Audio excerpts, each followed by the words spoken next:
안녕하세요. DDR 부동산 연구원의 서영창입니다. 이번 시간에는 사례 121번 경매로 취득한 주택 진입로의 사용 승낙 여부입니다. 질문의 내용은 비도시 미연지역에서 두 필지 소유자가 한 필지의 주택을 신축하면서 다른 필지의 진입로를 개설하였는데 2014년 경매로 이 주택이 있는 필지만 취득을 하고 진입로 쪽에 있는 필지는 취득을 안 했는데 2016년에 다른 사람한테로 그 현황도로 소유가 넘어가면서 그 취득자가 진입로를 막아서 부득이 통행방해금지 가처분을 했는데 인용돼서 지금 가로막았던 건 전부 철거가 된 상태에서 본안 소송이 진행 중인데, 자, 이런 경우에 사용료를 주어야 하는지와 그리고 추후 개축 허가에서 지금 가처분과 본안 소송의 주의토지 통행권 승소 판결문만으로 사용 승낙을 안 받아도 되는지에 대해서 궁금하다는 질문입니다. 모든 허가는 재량권이 있고 또 대법원도 배타적 사용 수익권이 원칙적으로 제한된 건 없다. 그러니까 채권적 관계는 있지만 물권적으로 제한된 것은 없기 때문에 물권 법정주의에 어긋나겠다. 뭐 이런 해석이기 때문에 제가 지금 설명드린 것이 답이 하나만 있는 그런 건 아니라는 겁니다. 자, 그래서 우선 통행 방해금지 가처분이 인용된 이유를 보면 주택이 2000년에 신축됐습니다.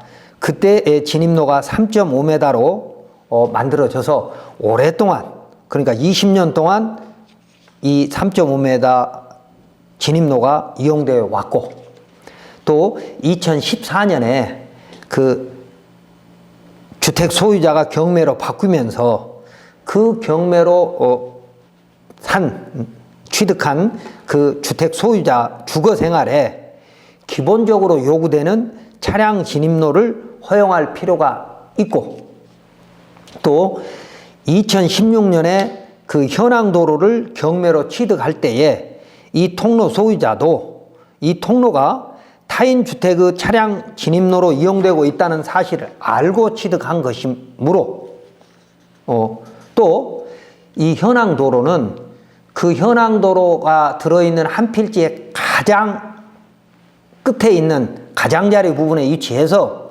지금 현황도로 소유자, 현황도로가 있는 필지 소유자의 토지 이용을 크게 제한한다고 보기도 어려워서 소유자가 너비 50cm만 남기고 막은 것은 주택 소유자의 주의토지 통행권을 침해했다고 판단하여 방해물을 제거하라고 명하였던 것입니다. 그래서 지금은 3.5m가 있는 것이죠. 여기는 이제 계획관리 지역입니다. 그래서 그림을 보시면 그 녹색 부분이 현황도로가 있는 필지고 그 밑에 빨간 부분이 그 현황도로이고요. 노란 부분이 주택이 들어있던 겁니다. 그래서 이 두 필지가, 녹색과 노란 두 필지가 원래 한 사람 소유였죠. 그렇기 때문에 비도시 미연지역이다 보니까 그 빨간색의 진입로, 현황도로를 진입로를 분할하고 지목을 바뀌지 않고 허가를 해줬던 겁니다. 2000년도에. 지금은 안 되죠. 그러나 당시에는 법령이 미비해서 가능했던 겁니다. 자, 그렇다면 이제 이렇게 이제 이웃 간에 분쟁이 생겨서 통행 방해금지 가처분이 인용되고 본안 소송이 진행되는 거지만, 자, 사용료 문제하고 만약에 이 주택을 개축을 하려고 할 때 사용락이 필요할 거냐, 아니면 이 판결문만 갖고 될 거냐, 뭐 이런 질문이죠. 자, 첫 번째, 민법 220조의 무상통행권은 최초 당사자끼리만 효력이 있고, 그러니까 여기에는 좀 상황이 다릅니다. 한 사람이 두 필지를 가지고 있었던 거죠. 그렇지만 민법 220조의 무상통행권이라고 하는 것은 현황도로 소유자와 또 그 현황도로를 이용하려고 하는 주택의 소유자, 이렇게 두 사람 간에만 효력이 있고, 그러니까 채권적 효력이 있고 일방 소유자가 변경되면, 그러니까 현황도로 소유자가 바뀌거나 아니면 그 건축물 소유자가 바뀌면 무상주의 통행권은 없어진다라고 하는 게 대법원의 해석입니다. 그렇게 본다면 여기는 사용료를 내야 되는 게 맞습니다. 그러나 독점적 배타적인 사용 수익권이 제한된 토지를 특정 승계한 자는 배타적 사용 수익권을 행사할 수 없다는 대법원 판례도 많습니다. 하나 읽어보겠습니다. 원소유자의 독점적 배타적인 사용 수익권의 행사가 제한되는 토지의 소유권을 경매, 매매, 대물 변제 등에 의해서 특정 승계한 자는 특별한 사정이 없는 한 그와 같은 사용 수익의 제한이라는 부담을 가지고 있다는 사정을 용인하거나 적어도 그러한 사정이 있음을 알고서 그 소지 소유권을 취득하였다고 봄이 타당하므로 그러한 특정 승계인은 그 토지 부분에 대하여 독점적이고 배타적인 사용 수익권을 행사할 수 없다라고 하는 대법원 많은 판례와 2019년에 판결된 전원합의체 판결에도 이런 내용들이 들어 있습니다. 자, 그래서 판례라고 하는 것은 케이스 바이 케이스이므로 이번 사례에 민법 220조의 무상통행권에 대한 대법원의 그동안 판결과 또 소유자의 배타적 사용 수익권의 포기 또는 제한된 현황 도로가 있다는 대법원의 해석을 비교 분석해 볼 필요는 있다고 보입니다. 먼저 2016-264-556 판결, 전원합의체 판결을 보면 민법 211조는 소유자는 법률의 범위 내에서 그 소유물을 사용 수익 처분할 권리가 있다. 즉 배타적 사용권이 있다 그 말이죠. 에 규정된 소유권의 배타적 사용 수익권의 제한은 채권적, 즉 당사자가 아닐 뿐 물권적, 대세적 제한은 물권 법정주의에 어긋난다고 하면서도 대법원은 그렇게 물권 법정주의에 어긋나는 판례가 수도 없이 많습니다. 그러면서도 택지를 분양하면서 만든 도로는 배타적 사용권이 제한되었다고 하는 판례가 또 많습니다. 판례 번호는 적어놨습니다. 그래서 배타적 사용 수익권이 제한된 토지란, 소유권이란 있을 수 없다라고 하면서도 또 택지로 분양하는 것은 배타적 사용 수익권이 제한됐다고도 하고 또는 건축물 개발행위 허가에서 도로의 기부 체납은 적법하다고, 그러니까 건축허가 또는 개발행위 허가를 신청하면 허가권자는 그 진입로를 건축법 도로로 지정함으로 하는 것으로 그치지 않고 그 진입로가 많은 사람들이 사용해서 나중에 민원이 생길 소지가 있는 그런 진입 통로는 아예 소유자한테, 그러니까 지금 건축업 및 개발행위허가 신청자에게 기부 체납을 요구할 수 있다는 것이죠. 그래서 그런 규정들은 개발행위나 건축법에 있는데, 특히 개발행위에 있는데 그런 요구는 적법하다는 판결들도 많이 있습니다. 그러므로 이런 허가, 건축허가, 개발행위허가, 산지조정 허가 등 허가로 만들어진 도로는 소유권의 무상기속은 아니더라도 최소한 배타적 사용 수익권이 제한됐다고 해석될 수도 있을 것입니다. 그러므로 이 현황 도로는 민법 제219조의 주의토지 통행권으로 개설된 도로라고 판단되면 사용료를 지급해야 하는 것 같으나 이 통로가 민법 220조의 분할로 인해서 무상통행권이 아닌, 그러니까 무상통행권은 분할로 인해서 생긴 것이고 그게 아니고 두 필지의 소유자가 주택의 건축허가 시 통로를 스스로 계획하여 허가권자로부터 인정받았으나 다만 비도시 미연적은 분할하고 지목을 변경하라고 하는 행정지도를 할 수 없었고 그런 법령이 없었을 때 당시에 미비한 법령에 의해서 만들어진 것이니까 다르게 봐야 된다는 거죠. 소유자가 바뀌면서, 그러니까 채권적 관계가 바뀌면서 권리가 없어지는 것은 아니고 여기에는 직접 해당이 안 되는 것 같고요. 또한 2016년 취득한 현황도로 소유자도 본인의 잡종지를 현재처럼 사용하기 위해서, 그러니까 현재는 지금 공장으로 사용하고 있거든요. 현황도로 소유자도 나머지 필지, 현황도를 제한 나머지 큰 필지를 공장으로 사용을 하고 있는데 그때 개발행위 허가를 받았다면 개발행위 허가 운영 지침에는 공익민 이해관계인 보호를 위해서 현황도를 제척하라는 규정이 있습니다. 그렇기 때문에 현황도를 제척했을 것이고, 또 제척하였다면 본인 스스로 그걸 현황도를 제외하고 나머지를 개발행 허가를 받았다면 사용료를 지급하지 않아도 된다고 해석할 수도 있을 겁니다. 이건 뭐 제 생각이 맞다는 건 아닙니다. 기존의 대법원 판례는 이런 사례와 다르다라는 말씀을 드리고 싶은 겁니다. 다음 두 번째, 추후 현행 주택의 개축 허가에서 진입로 소유자의 배타적 사용권이 제한되지 않았다면 사용 승낙이 필요한 것이 원칙이지만, 타인의 토지, 그러니까 소유권자의 배타적 사용 수익권이 존중돼야 되고 보호돼야 되니까 사용 승낙이 필요하고 사용료를 줘야 되는 것이 원칙이지만, 건축법 44조의 접도 의무 예외 규정을 보면 해당 건축물의 출입에 지장이 없다고 인정되는 경우에 해당되면 사용 승낙도 필요 없는데, 이 사례는 통행방해금지 가처분이 인용되고 본안 소송을 해서 판결이 나면 소유자도 막을 수 없기 때문에 이 조문에 해당될 수도 있을 겁니다. 44조의 예외 조문의 말입니다. 그래서 사용 승낙이 필요 없을 수 있다는 것이죠, 개축에서.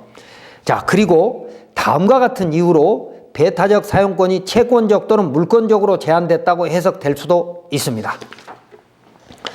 자, 첫 번째, 이곳은 비도시 면지역이므로 2000년도 주택 건축 허가 시에 통로가 도로로 지정되지 않았습니다. 건축법 도로로 지정되지 않았습니다. 만약 이때 이곳이 비도시 지역이 아니었거나 면지역이 아니었다면 이 현황 도로는 소유자 스스로 배타적 사용 수익권의 포기서, 그러니까 사용 승낙 또는 건축법 도로 지정 서류, 그러니까 사용 승낙을 해줬다거나 그 사용 승낙을 가지고 허가권자가 건축법 도로 지정했다면, 또 이건 또 그리고 일반 불특정 다수가 자동차 통행이 가능한 통과도로라면 당연히 이건 배타적 사용 수익권이 제한됐다고 봐야 하지만, 여기는 막다른 도로이기 때문에 달리 또 해석할 수는 있죠. 자, 배타적 사용권은 포기서를 허가권자인 지자체 장에게 제출해야만 건축 허가가 가능했던 곳입니다. 그런데 이것은 비도시 면지역이어서 건축법 44조와 47조가 적용되지 않아서 건축법 도로로 지정되지 않았을 뿐, 이 현황 도로는 본인이 두 필지 중 한 필지에 주택 허가를 신청하면서 다른 필지를 도로로 만들면서 스스로 배타적 사용권을 포기했다고 해석할 수도 있다는 것입니다.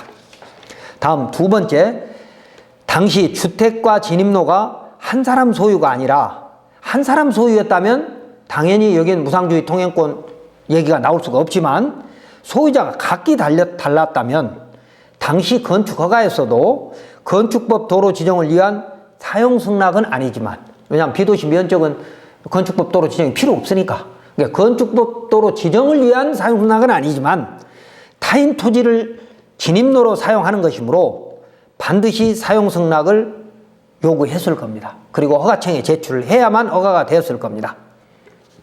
여기서 사용 승낙이란 허가권자한테 제출하는 일종의 소유자의 배타적 사용 수익권의 포기서이죠. 자, 그런데 당시 법령 미비로 동일 소유자라서, 지금은 동일 소유자라 하더라도 지목 변경과 분할을 하라고 행정지도 내지는 법규정 요건 해석을 그렇게 하고 있죠. 근데 당시에는 법령 미비로 사용 승낙을 제출하지 않아서 건축법 도로가 되지 못했지만 배타적 사용 수익권의 포기를 스스로 했다고 해석할 수도 있습니다. 다음 세 번째, 2000년에는 비도시 지역의 주택 신축을 위한 개발행 허가 제도는 없었지만 도시지역만 있었죠. 2000년도는 당시 형질 변경에 대한 국토이용 관리법 및 농지 산지 전용 허가 기준에 그 진입로에 대한 규정은 있었습니다. 이때 건축허가 신청자는 관련 허가 법령의 허가 기준에 맞게 배타적 사용 수익권을 포기하는 서류를 허가권자에게 제출하였을 것이므로 배타적 사용 수익권의 포기를 스스로 했거나 공법에 의해서 제한됐다고 해석할 수도 있을 것입니다. 그러니까 아까 건축허가와 또 소유자가 같았다거나 뭐 이런 것들은 별도로 하더라도 개발행 허가에서 또는 농지 산지 전용 허가 기준의 진입로에서 배타적 사용 수익권을 스스로 포기하는 그런 사용 승낙서가 산지관리법에 의한 또는 국토유형관리법에 의한 배타적 사용권은 제한이 되었다고 해석할 수도 있다는 것입니다. 자, 이번 시간 정리하면 그동안 현황 도로의 이용권을 민법의 주의토지 통행권만으로 해석해 왔는데 2003년 이후 강화된 각종 인허가 법령으로 적법하게 개설된 현황 도로는 주의토지 통행권만으로 해석하는 건 한계가 있다는 것이죠. 왜? 2003년 국토계획법이 제정되고 그 이후에 각종 건축법 그리고 산지관리법 등에 의한 그 진입로 규정들이 강화되면서 소유자 스스로, 그러니까 현황도로 소유자 스스로 배타적 사용권을 포기한 사용승낙서를 허가권자에게 제출했지만 그것이 건축법 도로 지정, 건축법 2조 1항 11호 남목에 지정도로처럼 명확하게 도로대장이 있고 또 그것이 공법적으로 제한됐다라고 판단하기 때문에 남목의 지정도로는 사용승낙이 필요 없잖아요. 사유도로를 하더라도. 그런데 개발행위 허가나 산지전용 허가에서 만들어진 진입로는 건축법 도로보다 더 엄격한 기준에 의한 도로임에도 불구하고 그런 법적인 규정이 명확하지 않아서 공익시설인데도 불구하고 사용승낙이 필요하다 또는 주의토지 통행권만으로 해석을 하는 것은 한계가 있다는 겁니다. 그래서 지자체는 헌법의 통행 자유권을 보장해서 이런 국민의 분쟁을 해결할 책임이 있으므로 앞으로는 이런 공법으로 개설된 도로의 배타적 사용수익권의 포기 또는 제한에 대한 법률 전문가들의 많은 연구와 국토부의 법률 개정이 시급하다고 보입니다. 그러니까 건축법 2조 1항 11호 남목의 건축법 지정도로는 허가권자는 지정도로를 이용하겠다라고 하면 사용낙을 받지 않고도 허가를 해주는데 그보다도 엄격한 산지전용 허가나 개발행위 허가로 만들어진 진입로는 소유권이 제한되지 배타적 사용수익권이 제한되지 않았다고 해석을 하면서 사용승낙을 받아오라고 하는 것은 그 법령에 의해서 만들어진 도로의 성격에 대해서 정확하게 판단하지 않았다는 겁니다. 도로란 기부 체납을 요구할 수 있을 만큼 공공시설입니다. 공익시설입니다. 그래서 법률 전문가들이 그런 부분에 대한 연구를 더 해주셔야 되겠고 국토부는 그런 쪽으로 법률 개정을 해서 이 사유인 현황도로 분쟁을 최소화시켜 줘야 한다는 겁니다.